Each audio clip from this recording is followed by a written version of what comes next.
বন্ধুরা, আশা করি নিশ্চয়ই তোমরা ভালো আছো। তোমাদের নিশ্চয়ই মনে আছে যে আমরা জবের একটা হোয়াটসঅ্যাপ গ্রুপ করেছিলাম, যেখানে প্রচুর জবের আমরা বিভিন্ন ধরনের ইনফরমেশন পোস্ট করছিলাম।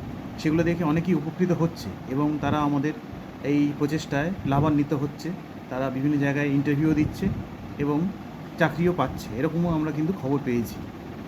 তো আমি তোমাদের কাছে আজকের একটা আবেদন করব যে তোমরা যারা প্রতিষ্ঠিত হয়ে গেছো, বিশেষ করে আমার ছাত্রছাত্রীরা বা অন্যান্য যারা যারা প্রতিষ্ঠা পেয়ে গিয়েছো এবং তোমাদের কাছে জবের খবর আছে, মানে বিভিন্ন চাকরির খবর আছে, সেগুলো কিন্তু আমাদের সঙ্গে শেয়ার করতে পারো। আমাদের হোয়াটসঅ্যাপ বা ফেসবুক মেসেঞ্জার বা যেভাবে হোক আমাকে তার লিঙ্কটা দিতে পারো, খোঁজটা দিতে পারো। সেটা আমি আমাদের গ্রুপের মধ্যে দিয়ে দেবো এবং বাকিরা সবাইরা সেটা দেখতে পাবে এবং সেই অনুযায়ী জবের জন্য অ্যাপ্লাই করতে পারবে। এতে সবাই কিন্তু উপকৃত হবে। আমিও যেমন উপকৃত হব, আমার ছাত্রছাত্রীরাও উপকৃত হবে, তোমরাও দেখবে উপকৃত হচ্ছ। তাই কোনো খবর থাকলে অবশ্যই আমায় দিও।